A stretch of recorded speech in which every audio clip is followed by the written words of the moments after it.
Hello everyone, this is Tanmay Sharma. My register number is UR15CS188. This is my experiment number 6 for the Java lab, and the title of this experiment is interfaces.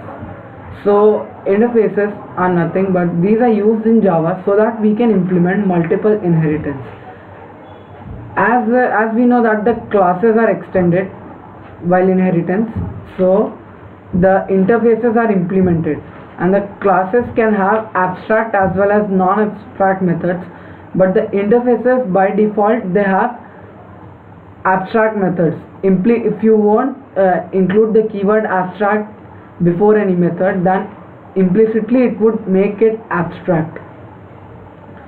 And same is there with attributes also. All the attributes are final and static in the interfaces. So here the question assigned to me is question number 4, that is I have to develop a automatic banking operation using automatic banking operation application using interfaces. So here I have to create two interfaces, that is account table and displayable.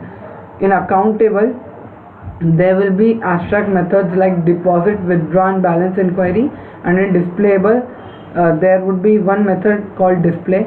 And these two interfaces I have to implement in two classes, that is savings account and current account. And then I have to using menu driven module I have to perform operations like deposit, withdraw, balance inquiry and view account details from a test class, that is any test class which would contain the main method. So here's my code. So this is my accountable interface with deposit, withdraw and balance inquiry method, and this is my displayable interface with display method. So here's my current account class where I have implemented both the interfaces. So if I have implemented both the interfaces, that means I have to override the methods within those interfaces. So I have overridden that methods and then I have provided them with a body. So as you can see here, I am passing a string attribute within this display method, and that is I will ask user then his name, and I will pass that name inside this method, and then that name will be displayed inside this method and also displays the account type. And in deposit method, like I would ask the user to enter some amount that he wants to deposit, and that amount would be deposited into his account using this deposit method. And using withdraw method, from that deposited amount the user can withdraw money, and then it would display the amount of money that the user has withdrawn. And in balance inquiry function it would just display the balance, like the account balance. And in same functionalities are also there in savings account, just the difference is that here the account type will be savings.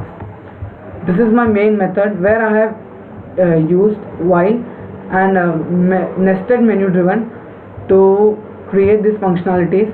Here first I am getting input of the name of the user, like I am getting the input of user's name, and then I am asking him to make a choice between current and savings. If he chooses current, then it would go inside case 1, and if he chooses savings, then it would go inside case 2.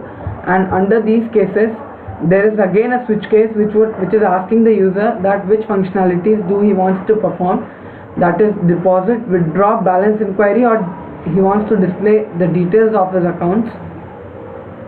And based on that I have 4 cases, and same logic I've used for the savings accounts as well. So that's all for this code. Now let's check out the output of the program.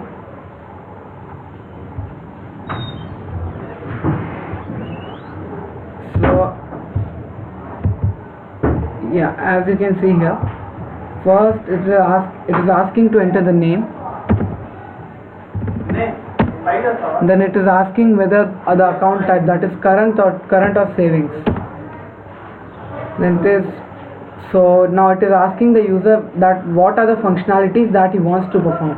So first the user will deposit into his account. For example, he has deposited 5,000. Then when we will go with balance inquiry, then it would display the balance. The current balance is 5,000 rupees. And then while withdraw, it would ask the user to enter the amount that he wants to withdraw, for example 3,400. Then it would display that much amount is withdrawn. And again, if we check balance, then it would show the current balance. And to display the details, that is the name of the customer and his account type, this fourth option is there. So as you can see here, it's displaying the name and the account type, that is current account. And fifth is for exit, and here 3 is for exit. So the code is working correctly with all the possible test cases. So that's all for this video, friends. Thank you for watching my video.